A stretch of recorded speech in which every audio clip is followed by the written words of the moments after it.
Welcome everybody to Eye of the Serpent Tarot for another pick a card. So please listen to this introduction for this particular one. I know that I do somewhat long introductions and probably some people like to listen to them and some just go straight to the pile choice, and normally that's fine. But for this one, it's really kind of important to hear the inspiration because it'll actually give a conceptual framework for what I'm trying to do here. You'll understand what I'm talking about. And in fact, I'll probably at the beginning of each of the ones say, if you didn't listen to the introduction, go back and do that and then come back. Not to be a pain, but just so that you get the most out of the reading.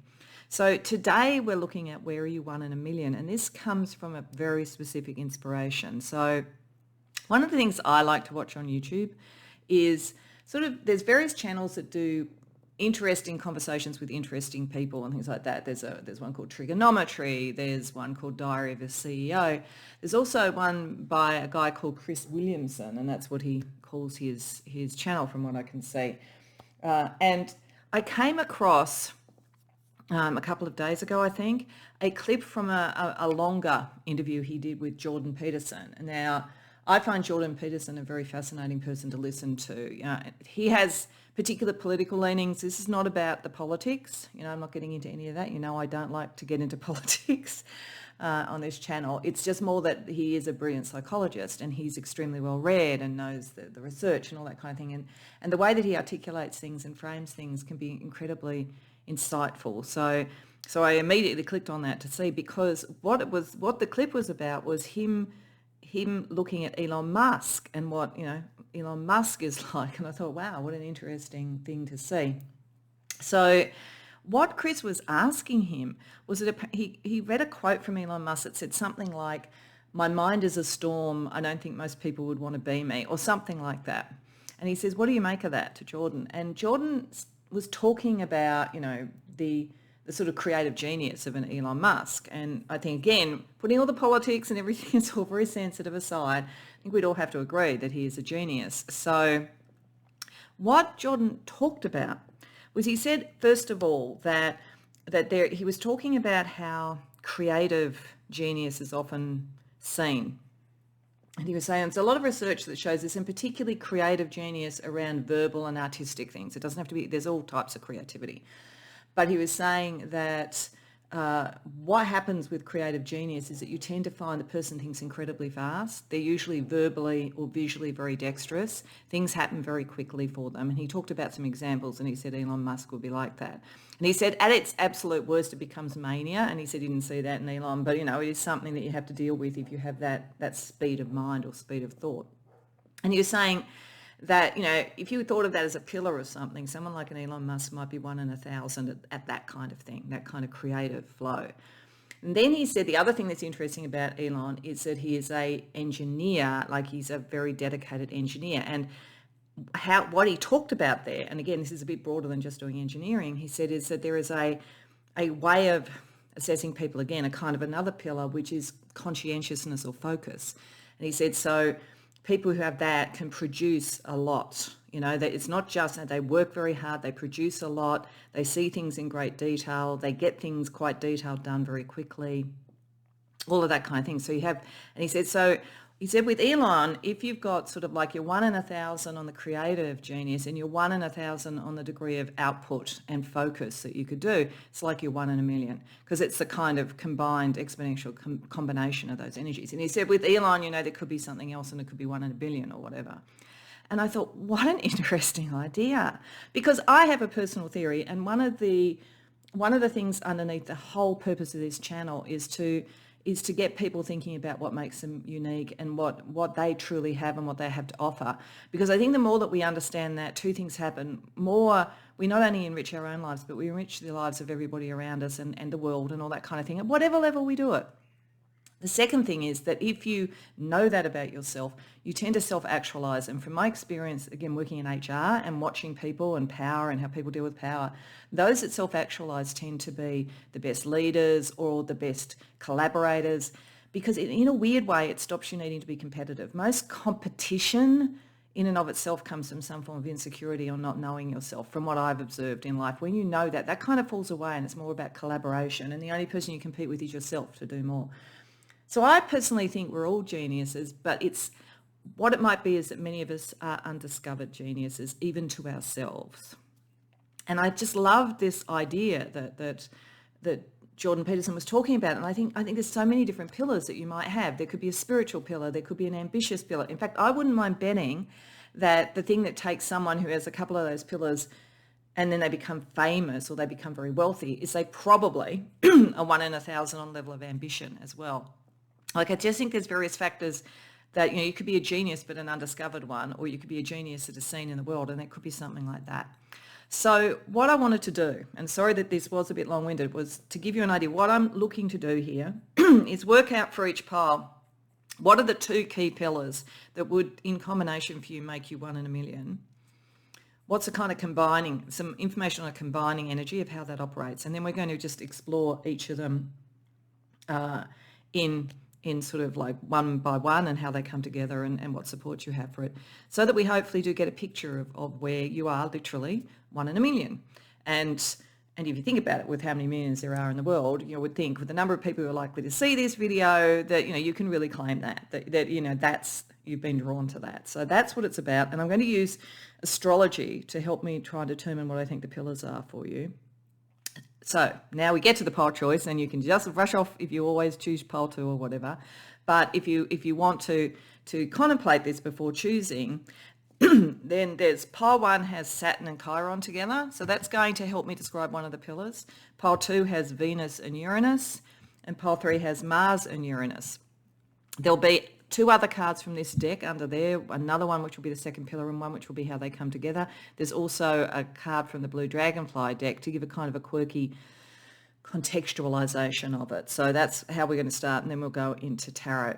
This is one which, of course, like any of them, you can go to more than one, because you might actually find, once you know the concept, it might be that one of your pillars is in one and another is in another. And when you see a couple together, you can actually work out how it works for you. So by all means, you might have 3 pillars or 4, as I say, like that you do you on all of this. But hopefully it'll give you a bit of an insight into your personal genius, because that's what we're looking for here. So when you know what reading or readings you want to go to, as always, the timestamps are in the description box below, and I'll see you there. Welcome, pile 1, to your reading. So you came to the reading with Saturn Chiron. Now, I said I was going to say this in the introduction if you didn't stay to listen to it. If you haven't listened to the introduction, I would very strongly suggest just flick back and listen to it to understand the concept, just so that what I'm talking about here really makes sense to you. You understand why I'm talking about it this way. If you have heard it, of course, that's fine. Just stay and we'll move forward. Because I'm going to talk about concepts like pillars and nature of you and how it all works together. And there is a framework, there is a reason for doing it this way, and that's in the introduction. So, but presuming you've either gone back and looked at it and you're back now, or you looked at it in the first place, you came to the reading with Saturn Chiron. The other energy for the second pillar here is Sun Jupiter, and then the connecting energy is Mercury Pluto, and Blue Dragonfly as a little bit of a wild card with rest, take a break in action, time off. Really interesting. I actually want to go to that first. This is an energy, and particularly when we're looking at a combining energy of the intellect and the verbal communication. So that kind of verbal communication, verbal dexterity that I talked about in the introduction is a big part for you, is all about transformation in some way. So your combination of energies is about a transforming message or a transforming idea. And for some of you, it could be very, very psychic too, in that kind of mercurial kind of energy of downloads or whatever. But there is a lot about change. And I think that given the energies here, one of your additional levels of genius that makes this work, or at its best will work for you, is that you know when to put the energy in to make the transformation, and you know when to rest. Because looking at the 2 pillars here, we almost have an opposite energy that you're balancing, and this is your mind and your intellect in the transformation. You use this tension, this creative tension, or this conceptual tension, or this contradiction, to create change and transformation. But you kind of know when to expand and when to contract, when to move forward and grow, when to rest or construct. That's part of what is your genius. I do think for many of you, you have the 2 kind of genius levels, where in one way that you're 1 in 1,000 is that you have a capacity to heal others and do it in a very structured way. Now, for some of you, this could be literally that you take up the healing arts, either in traditional medicine or holistic medicine or spiritual medicine. But in whatever it is, you have the discipline and focus to get to the detail of it. You would be a brilliant diagnostician in one form or another. Absolutely brilliant. And in fact, with this Mercury-Pluto energy, it's like if you were to be, even if you were a traditional doctor, you're going to be one of those doctors that really can tell almost instantly where the kind of internal evolutionary energy of a body is affecting health and so forth. You really get to that level, and it's very precise. And you have that capacity to come up with really good solutions. Now, if it isn't literally in the healing arts, then this is in some other way. It could be that you have a naturally healing effect on people around you, or like work cultures or any of those sort of things, because you can put the structures in place that allows things to get better. So another way that you could do this, another way that your genius could show, is that you could be in organisations and you could come in after change, because change is part of what this is about. Or even you could create change, but part of the genius is you give a new structure that allows something to heal and come to its best. In organisational change, the ones that succeed have a kind of a next step after the change that is firm and allows people to heal and move on. So there's something in that for you. It's, as I say, medical, it's cultural, it's organisational. There's something very, very key in the way of you diagnosing and healing and creating something new for people. And it's very well structured and it's very precise. And where necessary, you're able to be really detached about it, rather, to heal. So you're very, you can deliver the harder message if it's necessary. So that makes you 1 in 1,000. What makes you 1 in 1,000,000 is this combines with the Sun and Jupiter. So all of this, firstly, it is saying that you know what your life path is. And this is, again, you have a real sense of like the structure of things, and you know that you're a healer, or you know that you're whatever this energy is, however it's going. And I think you know that it's about transformation. But you are also able to expand energy when it's necessary. Like you can really balance the two. This is what I'm saying. Like you would have a genius for organizational change, cultural change, political change, spiritual change, could be any of those things, because you know when to solidify and heal, and you know when to kind of like inspire and grow. So you have a really strong instinct for growth opportunities. You can see, I think you can see, this is part of your diagnostic ability actually, when these two things combine. If you were to meet a person, like you would actually, I banged on a bit about Jordan Peterson, as the sort of inspiration for this reading in the introduction.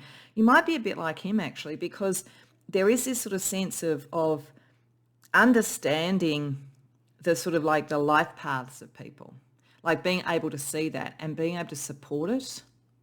So even while part of your genius might be that you sometimes have to deliver the hard change message that's necessary, you're able to do it in a way that people can accept, can grow, and so forth. But you also know how to balance expansion and contraction, because Saturn here can be too restrictive and can slow things down too much. So the genius over here to see where to expand and how to bring joy and how to bring abundance out of all of this, kind of like create someone who, as I say, in some form of healing or transformative genius, is able to take people through that and get to a good result that is both growthful and sustainable.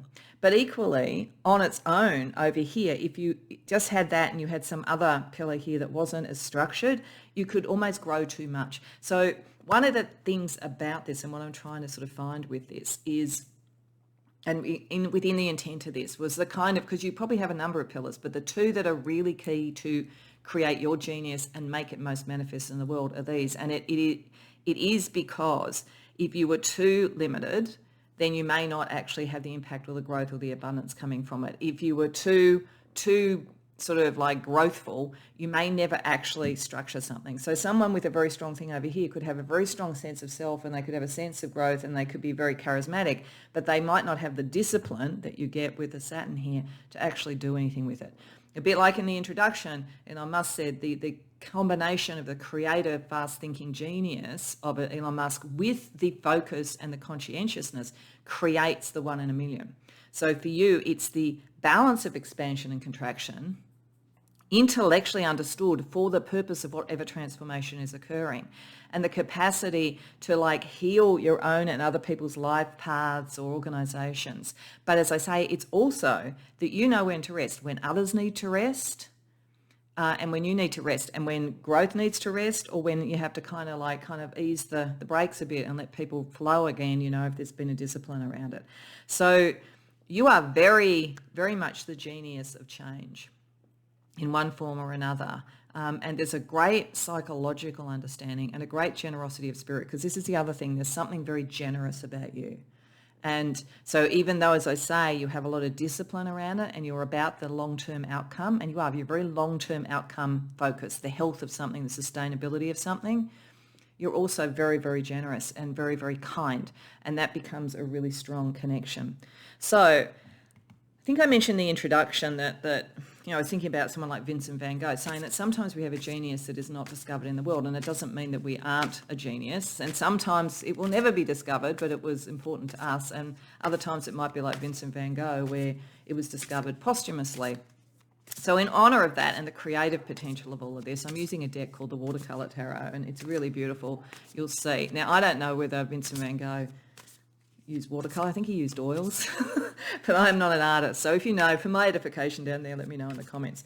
But anyway, what we're going to look at firstly is a bit more about this first pillar, then a little bit more about the second, and then how it all comes together for you.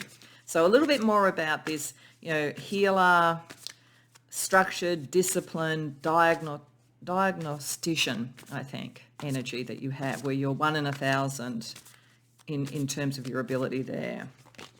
So we have the Page of Pentacles reversed, the Two of Wands, the King of Swords reversed, the Queen of Cups, the Empress reversed. I want one more. The Ace of Pentacles. Okay. All right. So this is interesting. This is saying that this level of genius is in service of this one. So I would think of the two, if you were like most to go, yeah, that's me, that's the one that you would be thinking. And you're maybe not realizing that this ability, which oddly enough drew you to the reading, is actually the engine room of what is going on. So this is kind of the thing that in combination with your wish for abundance and generosity and creativity combines to give you a canvas to work with, and you know, within the canvas, a sort of structure to work within. You're able to look at very material things, the Empress reverse and the Page of Pentacles reverse, and see where they aren't working, where the structure isn't right, where the growth isn't occurring. As I say, like if you were a healer, you'd be an amazing person at working out what was going on with somebody if they were ill or you know, like the energy was low or anything like that. But in any kind of context that is kind of material and is about growth, you can see where it isn't happening. And that's interesting as well if you think about Saturn and Jupiter, because Jupiter would be where it was happening. Saturn may be where it was limited. Having both together and understanding the healing that is necessary on the life path to do it means that you can identify. And I always think with the Page of Pentacles, when it's reversed, it's kind of, you can do the business plan. You can work out what needs to be done, what's missing. You see the ultimate destination that somebody's trying to go to. This is what I'm saying. You understand life paths. You read people incredibly well. And you see where they may be lying to themselves, or they're lacking the structure that they need to have. So you probably, I mean, you could actually make an amazing life or career coach or something like that, because you could have people coming to you, have a sense of what they want to do and the growth, and there's a lot of potential and you could see it, but you can see where they haven't done the work to work out what this means to manifest, where they're maybe not being honest with themselves about things and like how they need to focus and do stuff. This then is the Mercury-Uranus sort of energy, which we'll see a little bit more about with the tarot, but I think this is like delivering the message that's necessary for them to hear so that they're back on their path. That then allows them to be more connected emotionally to what it is they're trying to create.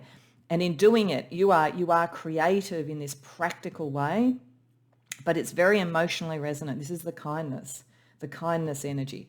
But no, Queen of Cups is also like a Scorpio card. You really do see. You see, this is what I'm saying. I feel this is the dominant of the two, but they're both important. Both of them you would be 1 in 1,000, as I say, to get to the 1 in a million. But it's like you know how to see what is not working what needs to be changed, how to deliver sometimes a bit of a harsh healing message, but to do it in a way that makes people feel heard and seen. So and a lot of this is about how do you deliver the message, because it is healing. So then if we have a look at the core thing, which is probably of the two, the one that you would more naturally think was your genius, which is this sort of like, abundance mindset, kindness, generosity, all those sort of things. And you might not think of that as a genius, but you know what? It is. Like, to be able to sort of see life paths and to see them in such an open and caring way. It's not an easy thing to do. It's not a common thing to do. Let's just see a little bit more about that. Judgment. Yeah, this is what you think your calling is. And to some degree it is. This is how you do it. And like, if you think about it, as I say in the introduction with Elon, like probably his calling was the sort of engineering sort of, actually it probably was the creative energy, but the engineering was how he did it. Okay, Judgment, King of Wands reversed, the Hanged Man reversed, the Six of Wands reversed, the King of Cups, the Ten of Swords reversed. Okay, all right. So you have a calling towards abundance, kindness, generosity of spirit. You do it, and this might be why we have Mercury and Uranus. We will get to that as well. You do it in environments where egos are a bit out of control a lot of the time, or where energy is out of control. So if you were like a doctor or something like that, you might sort of see a lot of people who burn out because they're trying to sort of achieve this, but they haven't got this. So you have the calling towards growth and health and generosity. And a big part of what you do, and this again is why we've got Mercury there, is getting people to think differently. You find where people are just not being honest with themselves. And some people might almost, the interesting thing is, depending on which one is most dominant they see, they may sometimes think you're a bit mentally brutal, but in actual fact, it comes from this deep kindness. It's like, it's interesting. But for many of you also maybe have worked out in the context that you're in how to deliver the more testing sort of message in a way that people can accept, as I say. But you're seeing where people are struggling with ego issues about recognition, possibly because they're not on their own right path. So they can become more emotionally mature about it, so they can get out of it's really a misaligned way of thinking. Like, I think you would make an amazing therapist or coach or something like that, because I think people coming to you, you'd see the ego battle that is coming from a misaligned thought process, or even that they don't understand this for themselves. It's almost like you would naturally get what I'm talking about with this conceptual framework. And it's like, you probably, almost part of your genius is that you actually apply this to people. You kind of see it without necessarily knowing that you were seeing it.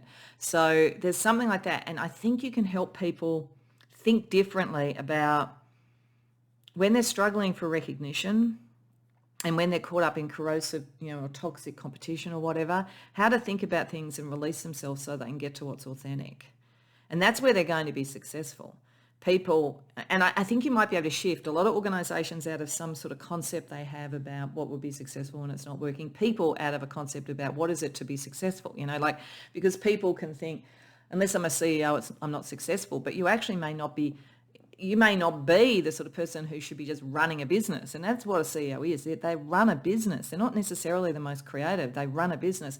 The most creative person might be the senior specialist within that business. So it's like getting people to reframe what success and recognition is to better align with what they do. This is what you do. This is your generosity. This is how you bring them along. And you give them a sense that there is no critique you could bring that was not actually to their benefit and recognizing who they truly are. So that's very powerful. So let's then see how they come together. So this is the Mercury-Uranus, and the fact, as I say, that you know when to push forward and you know when to take a break. And that's really important.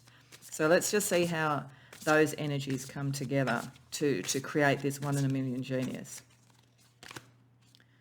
Knight of Pentacles reversed, the Hermit reversed, the Four of Pentacles, the Four of Wands reversed. Okay, so you are going to be dealing with people and situations, organisations, health issues, whatever it is, where there is a breakdown of good relations, good harmony. That's one of the things that you are looking to shift. you would quite often, in a vocation or something like that, do something to sort of fix up teamwork. Or, as I say, if somebody's body is out of balance and not in harmony, you find that sort of thing. And so the communication that you bring is about the transformation that's necessary there. And you do know when the person would need to rest more and when they can actually come out and do more. So there's definitely this sort of sense of understanding how people's energy operates. I think you are also looking at the fundamentals that are going on, what needs to be shifted in the fundamentals, what is not sort of to stick with it. So if this was, I'm going to use it as an example, like it was a diagnostic on a health issue. If somebody came to you and you could see that their energy was out of balance, and you could certainly help them with a regime of when to sort of use their energy and when to rest, but you could also say, here is what is in your system. So like it might be, this is your exercise program, this is your nutrition or something. This is the basics that you need, and this is the bits that you really can get rid of. So because they're not helping you. So with your diet, it might be wonderful. You might have a lot of balance, but you might have, chocolate cake every afternoon, and you could probably do without that kind of thing. So this is the thing, the transformation, the ideas around the transformation is around getting people to bring things into better balance, whether it's rest and activity, whether it's the type of activities, to get a better foundation so they can build from there. It's almost like you pull people back to first principles. Like, who do you really want to be? Like this, and then build back out from it, as opposed to, whether it's an exercise routine, whether it's a, spiritual quest, whether it's a career or whatever, instead of like you kind of ended up somewhere through a number of sort of passive or active choices without understanding what your core thing is. Let's strip that back to your core thing and let's rebuild from there. That's the energy. Really powerful energy for, as I say, coaching, mentoring, teaching, that kind of thing. So now that we've got that, let's have a look at some of the ways that this manifests. So firstly, I'm just going to get a couple of career archetype energies for how this could be around a vocation for you.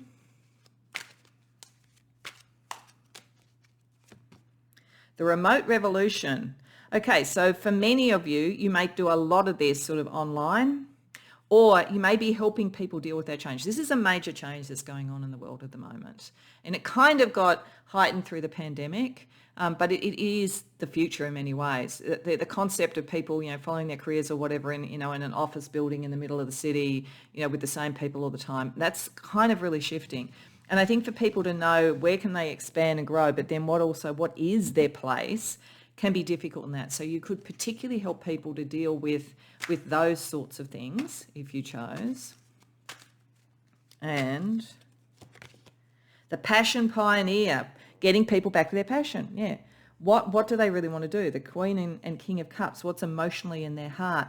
What lights them up with Sun, Jupiter? Like it's interesting too, because you've got the Sun, which is sort of like really close to Earth, and then you've got Saturn that is far out. So getting people closer to what is their passion, what is their love, but then also allowing them to do it with a kind of a dispassionate, higher order understanding and a structure that allows it to occur.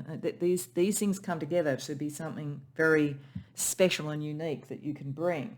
Let's also get a card from the Rainbow Oracle for what your 5D self sort of does in terms of this particular genius, this 1 in a million quality that you have. Mind shift. Struggle dances to the tune of the mind. Ease flows with the tune of the heart. Yeah, exactly. The mind and the heart in a way as well. You are a intellectual revolutionary because you have both the expansive generosity of spirit and you have the structure to allow something to be sustainable. You can really help people shift. I think you're here to help big shifts that are going on, because that's a good indication of that, because that sort of something is very much about the coming world in terms of, it was already kind of here, but it's coming more and more and more. So you're here for that. That's part of your genius. Okay, I also wanted to get you a couple of mythological creatures, because I thought, when we're talking about this is your mythos. This is the big picture you. So just get a bit of advice from a couple of mythological creatures for you. So the Phoenix, sacred space, yeah, and arising after the change, arising healthy and with more energy and more renewed vigor. Don't wait for someone to bring you flowers. Plant your own garden and decorate your own soul. Yeah.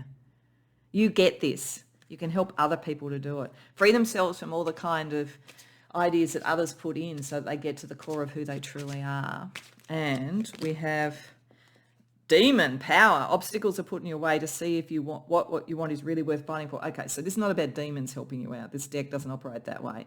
But I think that's the Mercury Pluto. It's like you deal with really deep stuff, powerful issues. People, you may have a lot of people who have blocks to what they're trying to do here because, again, Saturn can be blocks, Jupiter can be growth.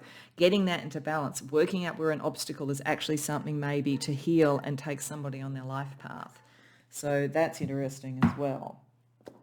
Also, I just want to get you some advice from an archangel and from your own 5D self in a different way, or your own soul. So this is your sort of 5D self, but your soul. So just a couple of other pieces of guidance around using your particular genius where you're 1 in a million, pile 1. Sachiel. So this is about bringing good deeds into being, you know, and about rewards for good deeds. And as you are, you're a very good person. Though you may sometimes be seen as the opposite. I do think that for some of you, sometimes when you deliver a message, people might think, oh, it's almost too much. The people who get you and the people who are really going to grow out of being around you will see the Sun Jupiter that is behind all of that. But it is about that. And it's interesting, Sachiel here has like tarot cards and things like that. I think you can see the future and you can see what needs to be done to heal and to cause the change. Like on an intellectual level, I think you can really see it. So you have this sort of sense of karma and rewards for good deeds operating for you. And then your own soul would say to you about this, to conform is to die inside, be brave and be yourself. And this sits over here with the passion. Like, I think, you know, you've gone on this journey yourself and you've had the resilience to do that. And that's part of what makes you 1 in a million. But you can help others do that. You're unlocking the truth of the world coming in, the fortune sort of energy and the mind shift, but also the truth of what is passionate, what makes people become truly who they are.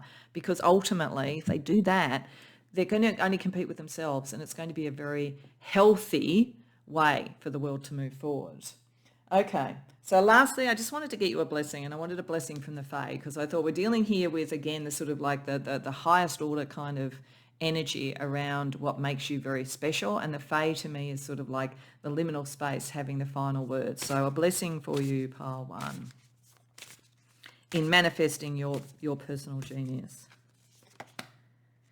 A blessing of Arwen. So that's kind of perfect because Arwen is all about inspiration. And this for you, I think it is, inspiration is part of your genius, but it's like how you can structure it, how you can put it in something that can grow at the right time in the right way, and how you can inspire others. So there's an energy here of the inspiration that you give to others as a result of this is also coming to you, flowing to you as a blessing to you, to make sure that you're also feeling healed and structured and following your life path. So I hope that that resonates for you, pile 1. It's a brilliant sort of way of being brilliant. So I hope you enjoyed it. And if so, please like the video and subscribe. If you care to share in the comments, I'd love to hear. Otherwise, I hope to see you in future readings. Welcome, pile 2, to your reading. As I promised I was going to do in the introduction, in case you didn't listen to the introduction, I am going to say to you, if you just clicked instantly onto this and you didn't hear the introduction, it'll help you a lot if you just go back quickly and listen to the introduction, because it'll give you the conceptual framework of why I'm talking about kind of pillars and your types of kind of being really special, 1 in 1,000, and how that creates you as 1 in a million and all of that kind of thing. So I really, really suggest you do that. Presuming you've either now done that and come back, or you listened to the introduction in the beginning. You came to the reading with Venus-Uranus. So that is one of the pillars. That is one of the energies or ways that you are 1 in 1,000. The other 1 in 1,000 is over here with Venus again with Jupiter. Combined, you become 1 in a million. Part of the combination is Jupiter and facing Saturn, which really interests me because it's very, very strong Jupiter energy. And I sort of see Jupiter is almost the opposite of Saturn. It's not exactly. Also, to some degree, Uranus is the opposite of Saturn. So I think that there's something about your genius which I think is highly creative, highly visually creative or emotionally creative, with Venus coming up in both of those pillars. There's something about this where it's like part of your genius comes from being in the heart of a contradiction, which I often think is a really strong creative genius. It's sort of where somebody kind of rises above things. They say something or they see something, and I think for you, a lot of it's about seeing things, visual things. It could be expressed verbally. It could be expressed in lyrics in a song or in a novel or something like that. But there's a seeing of the beauty of things, a seeing of the harmony of things at a level that other people don't see it, because you actually also see the opposite as well. And it's sort of right in the middle of it, you find the thing that people don't see. It's like if two colors came together and instead of creating kind of, red and yellow creating orange, they somehow created a different color that we've never seen before. It's the best analogy I can use for this. That's kind of, you see things, particularly, it's very visual, you see things that other people don't see. Comes very much from the heart. Very, very strong Venus energy for you. Like your heart, your sense of beauty. You may be very beautiful. It's maybe sort of something that makes you very much stand out, but you don't have to be, it doesn't even have to be conventional for what your culture thinks is beautiful, but there's something like that. But it's really interesting. It's like the dance of the outer planets you're dealing with here, because Venus and Uranus together, but what I would say about that, where you're 1 in 1,000, is, as I say, in some sort of thing around beauty, art, anything in that sort of sphere, love, you are highly inspirational, highly ahead of your time with Uranus there. So you kind of see the future. For some of you, this could be a spiritual thing as well too. You could be 1 in 1,000 in terms of clairvoyance, those sort of things. Definitely. So definitely on a spiritual level, I could see that happening. That also makes it extremely interesting with the dance of the outer planets that you deal with. But there is sort of something where the heart and beauty is incredibly inspired. I wouldn't be at all surprised if many of you are very good at sort of painting, drawing, singing, like those sort of things. You don't have to be, but I think that there would be many of the people who come to this who are very, very good at one or more of those things. And as I say, it's inspirational. You're likely to be the sort of person, like to give an example, a David Bowie, for instance, someone who is incredibly evolving in the self and in the look and in all those sort of things. I don't think that you stay doing the one thing all the time. You're kind of very much what's the next thing, the next big thing, all of that kind of energy. But as I say, it doesn't have to be, you don't have to have this in the creative realm. You just might apply that kind of energy to anything that you do. But it's very balanced. It's very beautiful. It's very attractive to people, and it's very unusual. You could be a trendsetter. So that's one part of your being 1 in 1,000. You're 1 in 1,000 on that kind of energy. Then you're also 1 in 1,000 in being able to take what this is, whatever this is, because I think this energy is operating on both of these pillars, and expand with something. Be lucky. People may think you're lucky, but it's not luck in the sense of some blind fate thing. It's like part of your creative genius is being able to find the right luck. And this is partly connecting the Uranus to the Jupiter here. As I say, trendsetters or trend seers. You would be someone who could not only see kind of the future in what you're doing, but also when is the right time, when is it time to expand. You have a capacity to manifest, a capacity to grow things. For some of you, and this is a very, very specific thing, and it's not to lessen your genius at all, but for some of you, it's about being the most extraordinary parent, really like the parent of other geniuses, and the person who could raise a genius or a number of geniuses and make sure that they had the right freedom and the right expansion to your love, or your love for somebody could do that. But it's also within you. This is something that you can do for yourself in your own sort of heart and your own sort of balance. But it's like incredibly inspirational and incredibly abundant, like to turn this into abundance. And if you have felt in your life, it hasn't happened, this might be because of facing Saturn.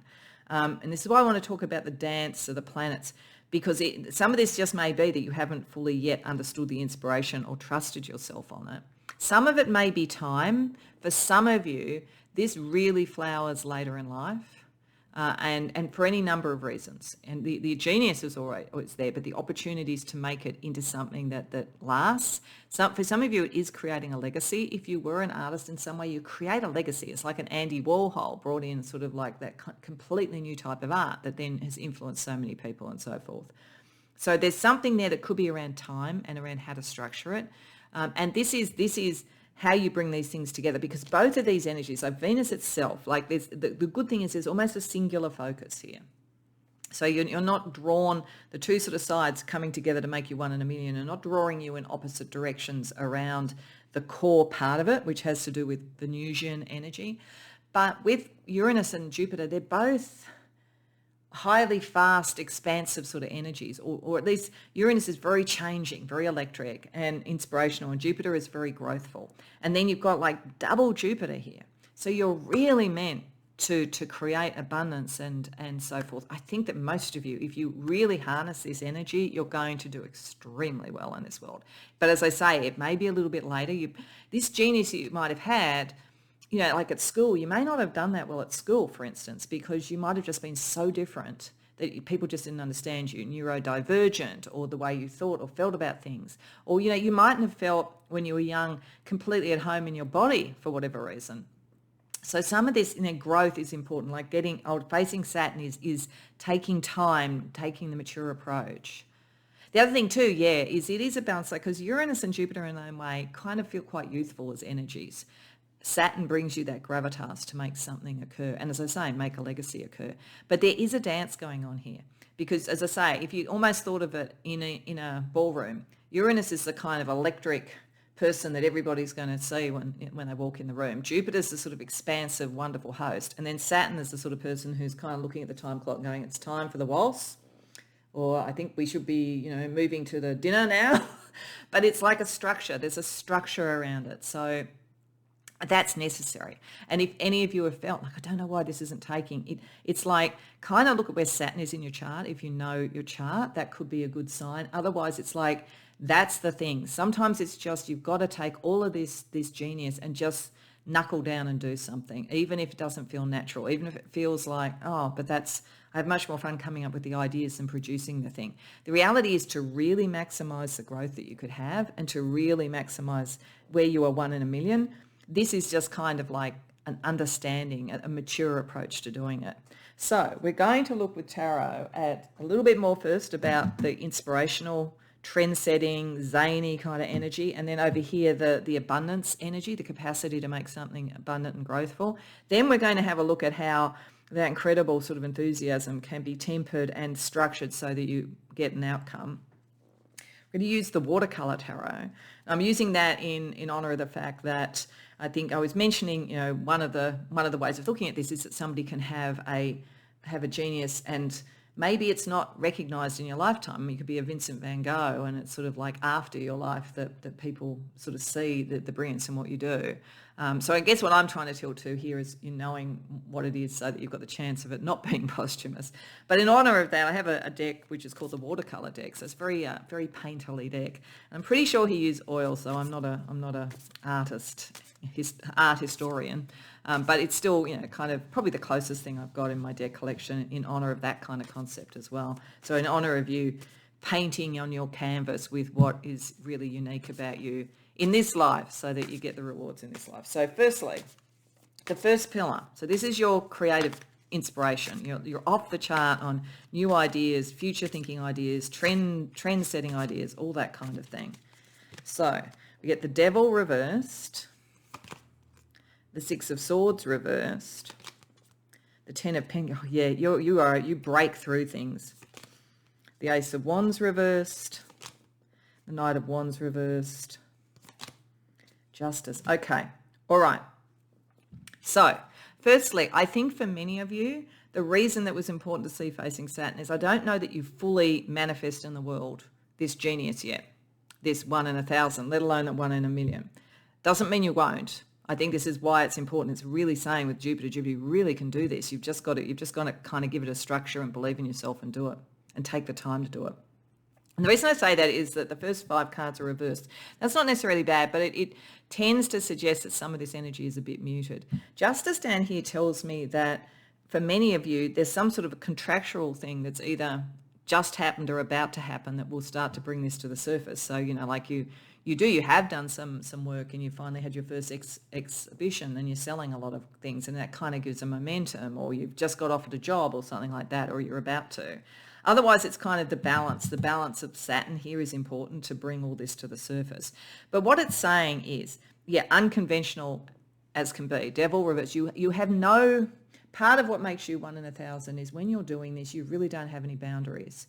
You don't go, I can only do this, or I can only say this. You could be incredibly iconoclastic, actually. People could, you could really stir people up potentially with the work that you do in whatever way it is. You're going to the heart of the inspiration, to the heart of the change. And, in a work environment, you are best suited to something that needs massive change, really shaking up, reviving, all of that kind of thing, breaking down bureaucracies. In fact, don't go and work in a bureaucracy if you can avoid it. Unless you go in as a consultant to bring change, you would just die inside. You're too creative for that. You are very comfortable with not necessarily knowing the long-term things. So that's an interesting thing about you. And again, with Saturn needs sometimes to have a bit of a game plan. So this is like just being aware that could help you. But like you are as expansive as Uranus is. You change for change's sake, beauty for beauty's sake, art for art's sake. That's who you are. And you will break down old conventions. I really think most of you, if you're in an office job, you need to find an office job that is about doing something new, breaking through things. Almost like the one kind of office job maybe that might work is something like an efficiency expert or something, somebody who actually looks at things and sees where they need to change. Otherwise, it's kind of like you would just feel so constrained and maybe not even understood. You would feel like your creative energy was being constrained. This is you break through things with that. Now you're careful, this is good, and this is probably the Jupiter energy coming in a bit, even though we're looking at this, or maybe Venus. Venus is very harmonious, and Venus, cares about people and everything. And you're not wanting to come in and smash everything up and go, wow, look at what I smashed up, because you do understand that could hurt people. So you can be a little bit conservative when you need to be about it, but the heart of who you are is the new, and that's and you are much more ahead of the curve on that than the average person. So let's have a look at then how you manifest this into something, how you grow and expand with it. And I think how you also do that with, as I say, a kind of a kindness. You could be a provocateur, but I don't think you're a provocateur in a way that would harm people. You're trying to wake people up, if anything. So let's see what we get. The Tower reversed. Yeah, you don't, it's not crash through or crash with you. It is, we have to change things. You would love, in a way, to be in the Tower energy, full stop. But this part of your genius, what is the bit about you that makes you one in a million, is you have the kindness and the sense of growth for energy, not just change for change's sake. 4 of Cups, Queen of Wands. Wow, I think you're very beautiful, or very attractive, or very charismatic. 6 of Cups. The Sun, yeah, wow, really charismatic. The Lovers, and really good with relationships. Like you do get the thing. For all that, as I say, you are so left of centre, you're so different. Nevertheless, you do know how to relate to people in this kindness, this kind energy, and it's your life path to do this. Like, as I say, I can't see people coming to this reading staying in like office jobs or things like this. There's nothing wrong with an office job, but for you, that is not going to do it, because it's not going to be where you're going to be able to stand out as 1 in a million. And this is what the whole purpose of this reading is. Now, that's not to say if you're in an office job and it's paying the rent, leave tomorrow. But it is saying start thinking about how you either can get into the best job for this in the office that you're in, or how you can do some sort of a side hustle, because you're meant to be a creative artist in some way. Really highly charismatic, really attractive, like far more attractive to other people, and not just as romance, but in general, than the average person. And that's sort of part of what makes you 1 in a million. You have a real sense of your background and your childhood and who you want. I think you knew from when you were very young that you were this person. Like you were probably very creatively in one form or another very dexterous from very young, and this is how you kind of know you can expand and do really well. But it's like you do want to do the change and break out of things, but you understand this sort of kindness and this empathy. Like that's the thing, actually, it's empathy. One of the things that makes you 1 in a million is you're this creative provocateur, but you also have this amazing empathy. And that's rare. A lot of creative provocateurs, a lot of artists, you think about, the stories that you hear about people like Picasso or Warhol or people like that, weren't necessarily the easiest people to be around from all accounts. Again, I'm not a great art historian or anything, but the things that you hear, and that's often the case, but you actually have this kindness and this empathy. You put the two things together, it makes you incredibly attractive to other people. So let's see how this expansive energy, but facing Saturn, like saying, what do I do with this? Like, what does this mean? How does that come together for you? The Hermit reversed, the Fool, the World reversed, 7 of Wands. Okay, all right, so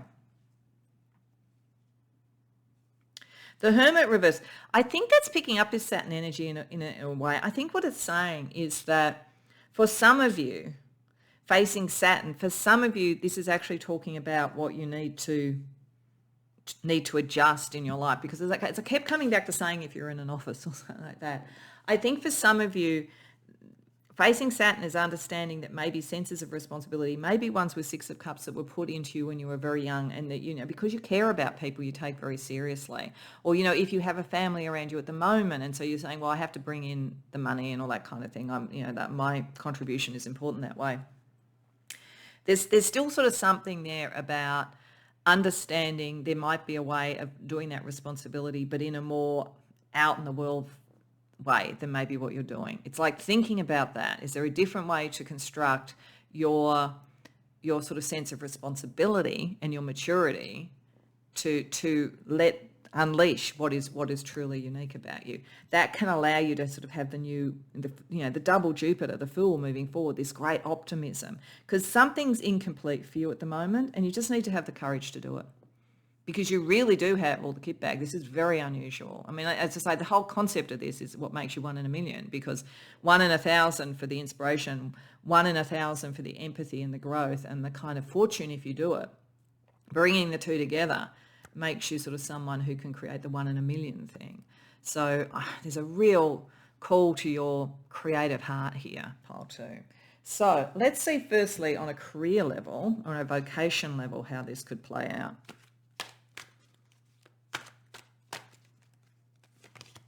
The leadership ladder. Okay, I think this is playing out in a couple of ways. I do think thought leadership, change management, helping people go through to sort of revive organisations. As I said, for some of you could do that very well, and that would work in an organisation if you were there to do that. Moving up the ladder to be able to bring your vision and change in, as opposed to just doing things. So if you are in an organisation, it could be that you actually have to really focus your ambition to move up and get a higher level of responsibility, Saturn, because at that point you have more impact in your inspirational ideas and how you could make something grow. But otherwise, I think you could inspire people about leadership, different ways of looking at leadership. And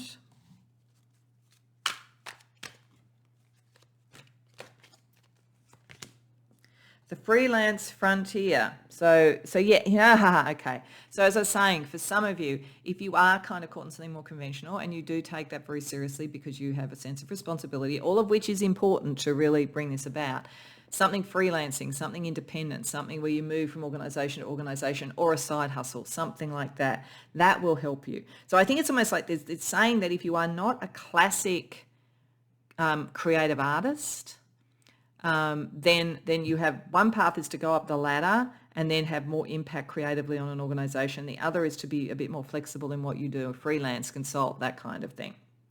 And if you are a creative artist, it's to be a thought leader, a creative leader, and to have that freedom to expand and explore.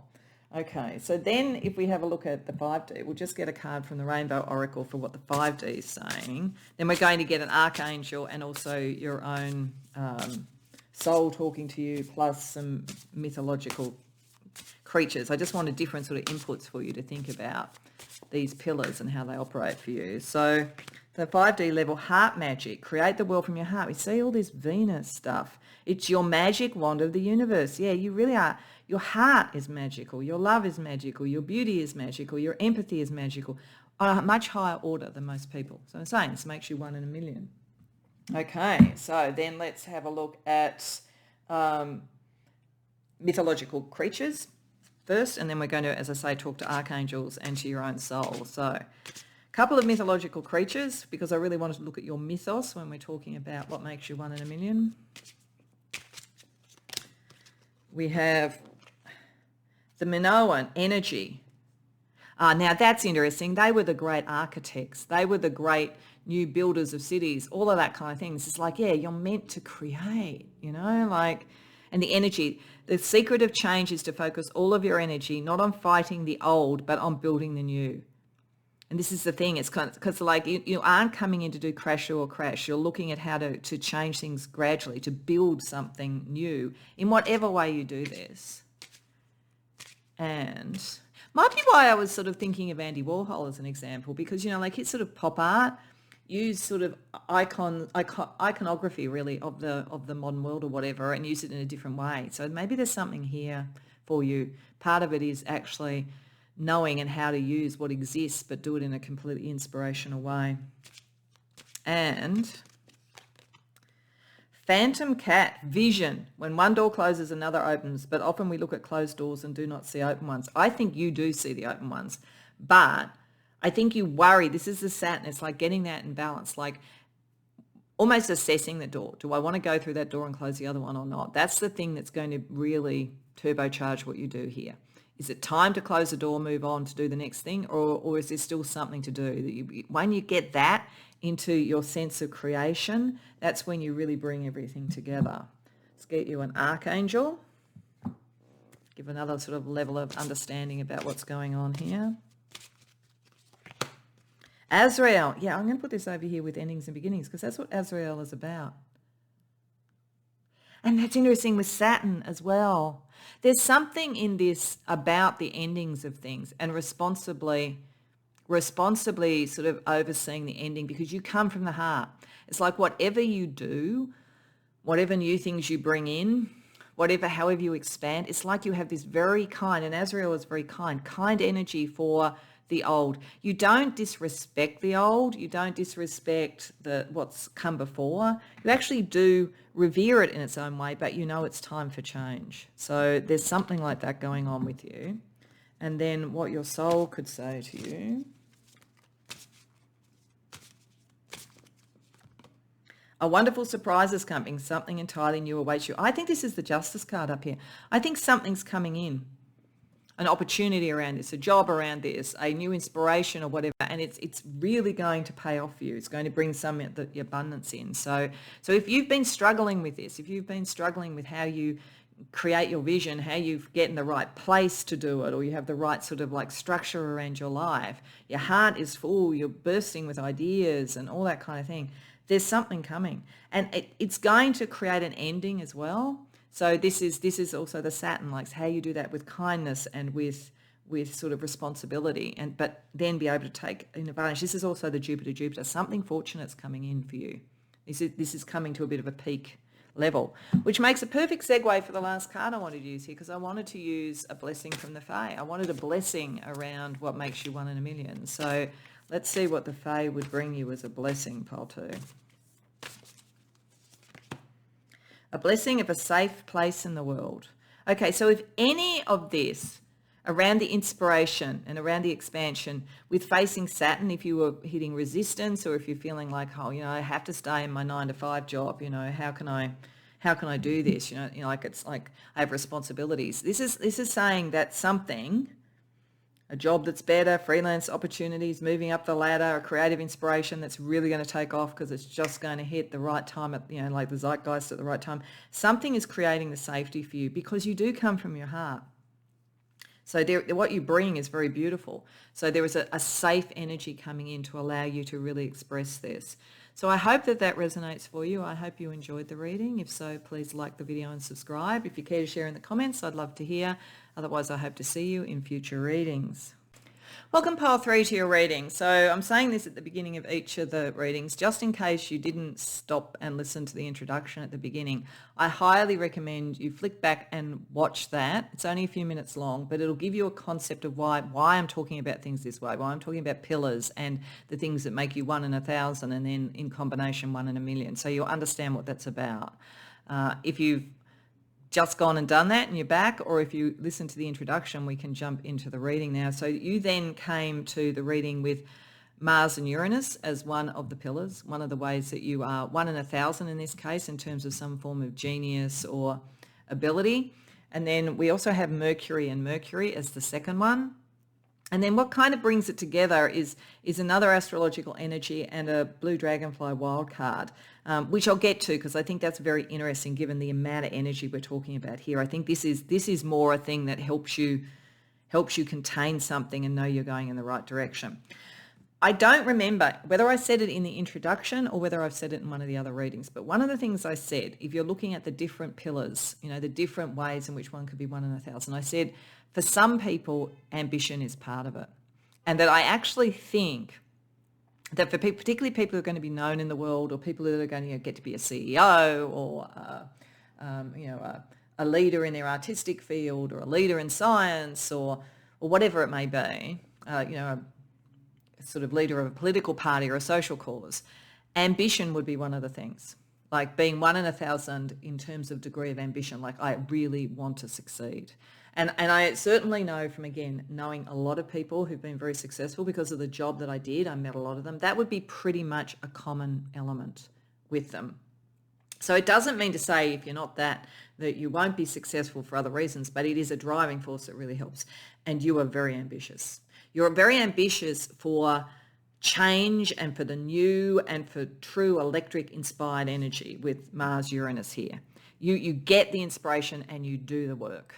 You want to take it to the top. You don't want to just have a creative idea. You want to have the best creative idea. You don't want to just be, somebody who inspires people. You want to be someone who's a true thought leader. And this is a powerful thing, and it's not really as common as people think when it's a true part of who you are. A lot of people are kind of low-level ambitious because we're sort of trained to be that way because, from when you're a child, you're given marks at school and then you're given, a certain level of a degree if you go and do higher education, and then you get a performance rating at work. And there's a whole bunch of social pressures and status pressures that can make us want to, do well with that. That's natural. But there are people who it's like, I have to do this. And I think that it comes from a very spiritual thing, and it's not even from ego. Like I think people think it's ego, but I almost find it egoless with the people who are really like this. It's like there is a drive. So you have a drive towards the new that is 1 in 1,000. So you are, I think, of all of these, and I think all of the readings are for people who have exceptional abilities and can really do something wonderful in the world. But of all of them, you're the one that's there's no stopping you. That's number one. So then what is the other pillar that really turbocharges this? It's your mind and your communication skills. In the introduction, I talked about how Jordan Peterson talked about the speed of, Elon Musk's mind. And he talked about other people who talk very quickly. You're like that. With Mercury, thoughts come to you incredibly fast. You probably talk incredibly quickly, incredibly inspirational, and you're a very strong communicator. There is something about a message that you have. There is something about how you deliver that message. I could see you, getting up and doing a political speech that rallies thousands and thousands, if not millions of people, that kind of energy. This is the sort of thing I'm talking about here. This is where you become 1 in a million, when you bring those two things together. Incredible orator, a Martin Luther King type, that sort of thing. Really inspirational, really fast, really clever. You could decide, if you decided to write a novel, you would probably be a J.K. Rowling or a Stephen King or in the classics, some of the great classics, an Ernest Hemingway, like top shelf, that kind of thing around that. Those are the two things together because you have the drive and the inspiration. And off the charts in terms of your intellect and your capacity to communicate. Like really, really interesting. And what makes that really interesting to me is that's a powerhouse. And like the whole thing that inspired this was Elon Musk saying, my mind is a storm and I don't think most people would want to be me. I think you're very like that. I think that you have to find, and this is what we have here with Moon and Chiron, that sort of healing of the emotional energy and a healing energy. It's like it's in your DNA. Like look at the way this is. It's the DNA, kind of like how you find a healing and an emotional balance for what is so core to you. And we have I am at peace, feeling at home, finding serenity, being with myself. There is sort of like you have to have an off switch. The other thing this makes me think of actually is I've been watching on Netflix, I think it's Netflix, a series about Robbie Williams, because I always thought he was really, really clever, amazing entertainer. And yet when you look at sort of the stuff that he's talking about, like his mind, you know, and how he had to deal with all the sort of stuff about fame and being on such a big canvas. Some of you are going to have to do that in your life if you haven't already. You're going to be on a very big canvas. So I think it's very, very important to have that kind of peace. Now, if you are someone who in fact has found a way to manage this by keeping it, you know, like it's in my family or it's, you know, or it's you know, it's in my workplace, but I don't have to be on the world stage. My ambition can work itself out in a different way. Fine. Then you work that out and you don't have to be sort of someone that everybody knows. But this degree of ambition is going to drive you towards something. So really interesting. So what we're going to do is we're going to use tarot, and I've chosen the watercolor tarot because, again, I'm not sure if I said it in one of the other readings only or whether I said it in the introduction. You know, when we have this sort of like 1 in a million genius, sometimes the world sees it and sometimes it doesn't. And sometimes it sees it posthumously, like someone like a Vincent van Gogh. So that's why I wanted to use a deck with watercolor as a kind of painterly type deck and as a creative type deck. So that's the concept here. So firstly, we're going to look at a bit more about this, your creative, your ambition and your change energy and your inspiration around your ambition. Then we're going to have a look at your brilliant mind and your capacity to express. And then we're going to see this, how it comes together, which I think for you is how you manage this energy. So firstly, a little bit more about Mars-Uranus.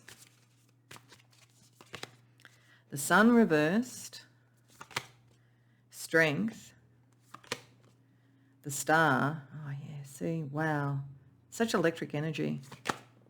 Judgment reversed, the 9 of Cups, 4 of Swords, and I feel like I want one more, 3 of Cups. I'm not sure, some of the readings I've done 7 along here and some I've done 6, I think. But anyway, I feel like 7 for you. Might be because you're on steroids over here. So, you know how I said it's egoless? Like the truly ambitious person, particularly when it's around change or ideas or inspiration, it's often a bit egoless. And people misunderstand it and they think the person is full of ego because there's a lot of ambition, but that's not what's going on. This is confirming this is not ego. It's just enormous strength of energy that you have. And it could be mistaken for ego because you're going to stand out with the star. I mean, for some of you, as I say, that might be why I was thinking about a Robbie Williams. Some of you, it could be like creative arts or whatever. You're going to stand out as a star because how you express yourself is, as I say, superb. But you stand out, but it's not about your ego. And that's part of your strength as well. It's part of what makes it resilient. And I think it's also part of what creates the protection here, because it's more like you're ambitious around ideas and communicating ideas than you are about showing yourself in the world. You know that you become your vehicle because of your skills, but it's like there's a protective energy in there as well. You keep a lot of things very private. At the moment, you may not be fully following your calling. I mean, we've got both the Sun reverse and Judgment reverse. You might have a sense, you might be itching to do something. This might be really starting to wake up.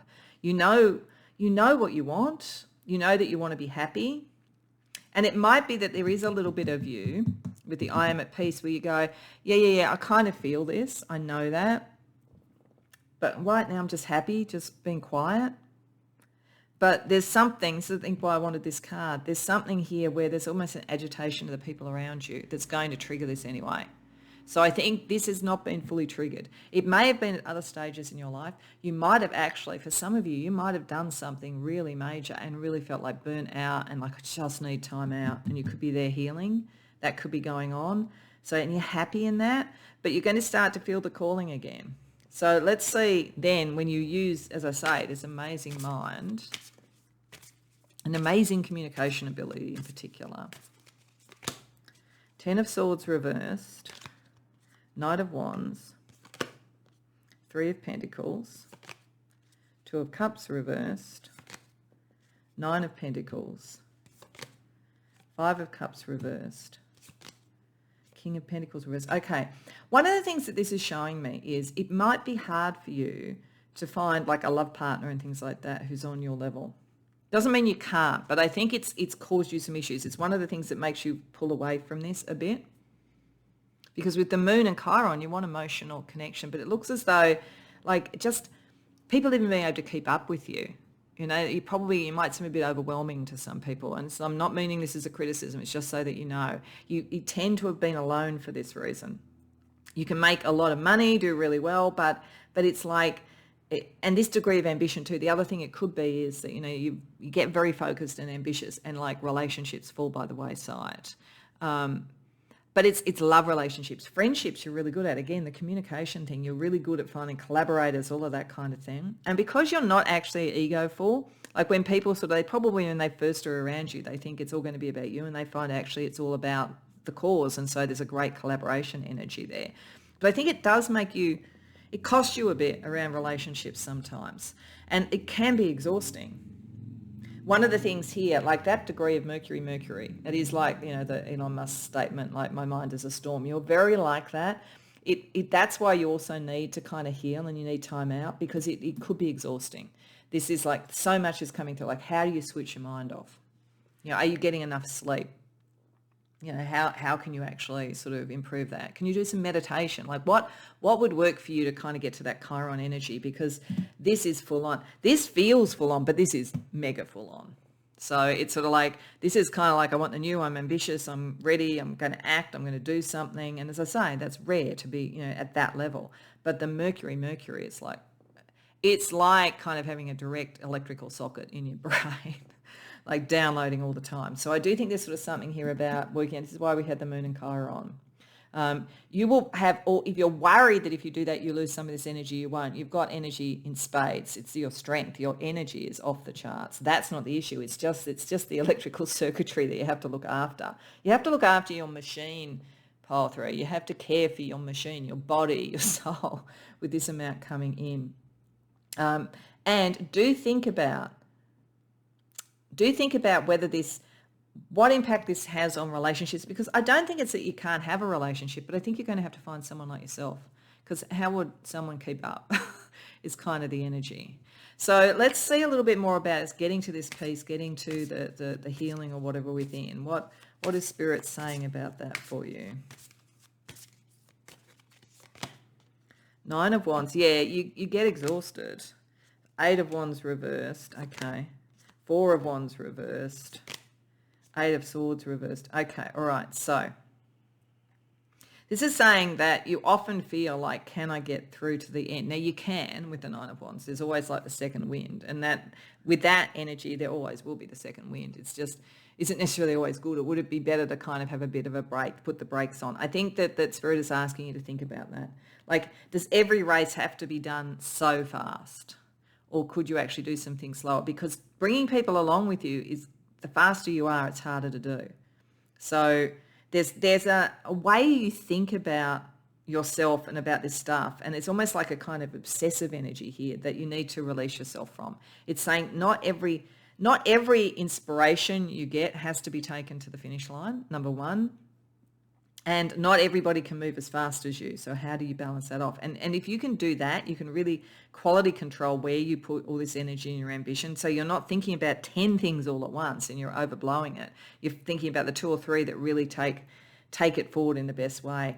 That also kind of slows you down enough to bring other people along with you as well. So really interesting. So let's have a look at some career or vocation energy that's playing out for you.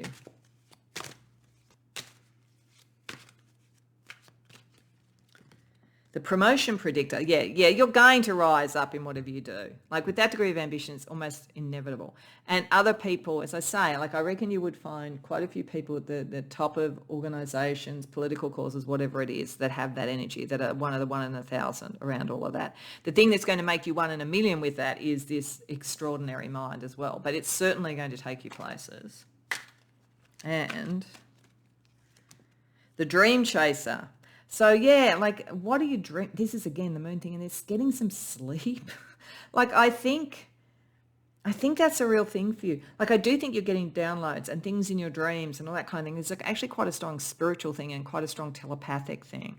But a dream chaser too, this might be one of the things you have to balance and learn about in yourself, is if you have, as I say, 10 things, because you've got 10 dreams, then, you know, with the stars, you know, stars in your eyes for 10 different things, that's too much. It's like kind of doing an assessment about which ones are really going to take you to where you want to be the quickest. Yeah, you might have been one of those kids at school who was kind of good at everything, and that can be in its own way a problem, because trying to decide, well, which do you do? You know, it can be difficult. You try and do all of them. But most people who really are successful with their ambition have, you know, if not a singularity of focus, it's like one thing at a time, and they really, really go for it, and they take all this speed and energy towards it. So I think like for you, so you don't burn out, like one thing at a time is important. Doesn't mean you can't have a repertoire of things in your bucket list, or not even in your bucket list, things that you just want to do next, but there's something here about what is the best way to go for your dreams. Let's see what your 5D self wants to say to you about this.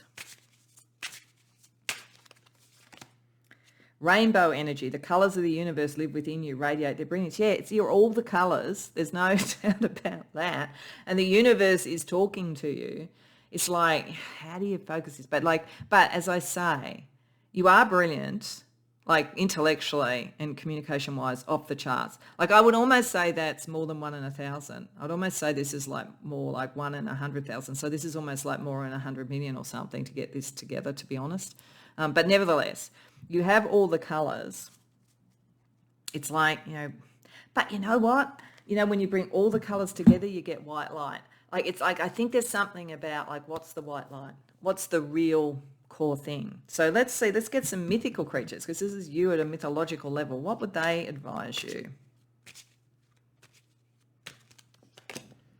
Harpy, change. To change your life, you have to change yourself. To change yourself, you have to change your mindset. There's something about all of this coming in. It's saying this is a genius for you, but it's like to really bring it all together, you have to think differently. This is saying this as well too. Think differently about it. And I think it's just about prioritization as much as anything else. And harpy, you know, don't let your brain and your ambition harp at you. You know, use it for your, you know, finding your dreams, self-actualization, that sort of thing. And the Hydra, integrity. Sometimes when things are falling apart, they may actually be falling into place. So you know, when it's too much, take the time out and look at it. The Hydra too, you know, is a mythological creature that if you chopped off one of its heads, another one grew back. This is also you. You're on steroids. If somebody tried to block your ambition, you'd just find another way. So I think have faith in that. You don't have to have a plan B or a plan C. You are so clever and you are so ambitious. You bring these two things together, 1 in a million at the very least, if not higher. You don't need a plan B. You need plan A, but you just need to work out the right timing of how to do it. And you need to know it doesn't matter what blocks you get, because you're always going to sort of keep going and keep moving forward. So let's get you an archangel, and then also let's get your soul to say something to you. So what archangel energy most supports you, pile 3? Tahario, okay. Rainbow, the rainbow people. Okay, so this is all about community. So there may be something here about harnessing this energy for your community and for the greater good. Maybe a way to bring it all together for you. But it's also about change, and it's about a new way of being, because the way the angel is portrayed here is like a myth of a rainbow tribe that was here for the sort of new world and for a better world. So there is something about rainbow energy with you, something about all the colours of the spectrum. And as I say, it's like, what creates the white light? Let's see if your soul has some advice. Protect what you love. It's your duty and responsibility. Maybe that's the thing. And maybe that's the thing it's saying, that you put love aside for the ambition. But if you reconstellated your ambition and your brilliance towards what you truly love, towards your heart, then that's going to bring it all together for you. So just to finish off, I want to get you a blessing from the Fae, because I think it's really important to have a blessing when using your own personal genius, what makes you 1 in a million, pile 3. A blessing of Bridget's flame. So this is quite simply a blessing of enormous inspiration, flame of inspiration, and burning away what is not working to bring out what is pure and best for you and for others. And I can't help feeling, because it's almost like a flame direct from the sun. Light is all the colors, it's almost the white light. There's something about the way to best harness this extraordinary energy that you have and ambition is to focus it, because that's a really big thing. If you even think about the way that the Mars, it looks like it's pointing to something. There's a focus. Focusing it. What is the one thing that is truest to what you love? And then unleash this amazing mind and this communication ability. And then it's like, it will really all come together for you. So I hope that resonates for you. I hope you enjoyed the reading. If so, please like the video and subscribe. If you care to share in the comments, I'd love to hear. Otherwise, I hope to see you in future readings.